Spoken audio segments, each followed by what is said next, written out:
The Life Science Center investigators have kind of identified 3 focus areas in which they think they're really good. One of them has to do with disease and symbiosis. Symbiosis is a word that means getting along well with others. I guess there's a thread through there, isn't there?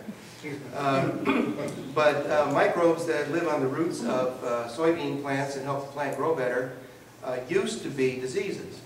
And over evolutionary time, they've negotiated a kind of relationship with the plant that makes them a friendly partner in growing better soybeans.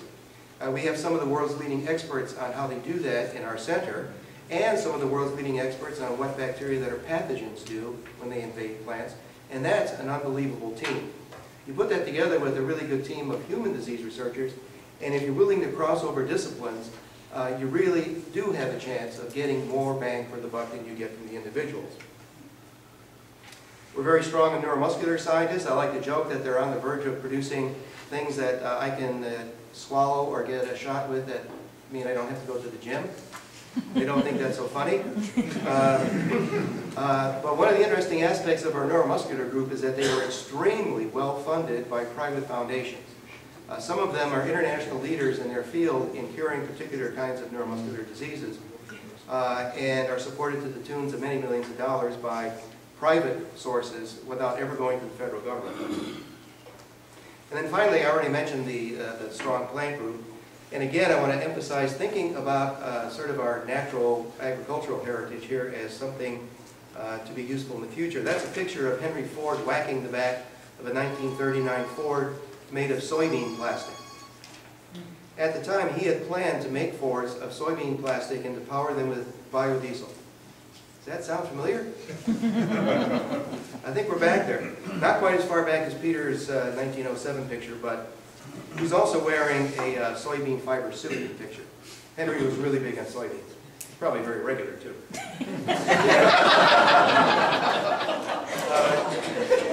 And a lot of that can be done with traditional breeding, in which we're also very strong. With Mike Nichols and the help of the Tech Transfer Office, we do move as many of these things as we can closer to development. How many people have done pregnancy tests? Bovine pregnancy tests? If you have, you've probably used a kit developed by one of the LSC investigators, which is one of the more popular kits for telling whether your cow is ready or getting ready. And then lots of other intellectual property has been moved toward or is being moved towards development. Some of this, there's an interesting cultural feature here. Your average scientist would like to be left alone in the laboratory and win his money or her money from federal agencies or whatever. So you sort of have to sneak up on some of these folks to point out to them that what they're doing might be useful and even earn some money. Others are ready to go, but they don't have anything to go with. So it's a very complex issue trying to get scientists into the stream of thinking that you exhibit here tonight. But we try to do that, and we're successful more or less on many fronts. As Mike said, he just discovered 78 projects underway that the university didn't know about. So there are more ideas than there is money to make them happen. Something to keep in mind.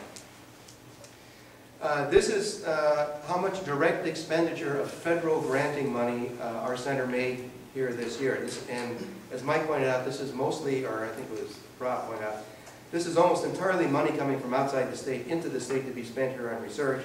If you do the standard multiplier, it comes out to an economic impact of about that. It cost about $65 million to build the Life Sciences Center, and to date, this is how much our scientists have brought in granting, so they all feel like they've paid for the building now.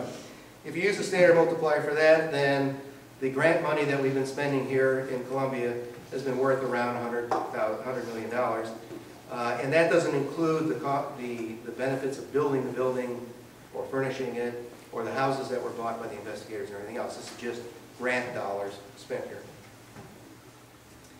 The reason I'm here is that I'm the hippie son of a businessman.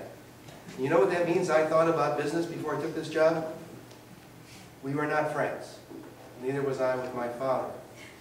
But now I'm learning to recognize that collaboration has to go beyond the laboratory.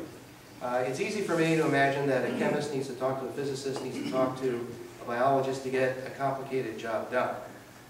What I didn't realize is that I've got to talk to business people, legislators, lawyers, even university administrators to try to get some of our goals met. So we're here to build collaborations that go beyond the borders of the university, much less the laboratory. We think that what the life sciences can contribute in the region, in the state of Missouri, will indeed exceed the individual efforts of all of us engaged in it, but only if we can team up with folks like this in a profitable way, and we want to do that. We're interested in making connections with you, learning how economic development works, and contributing to it in any way we can.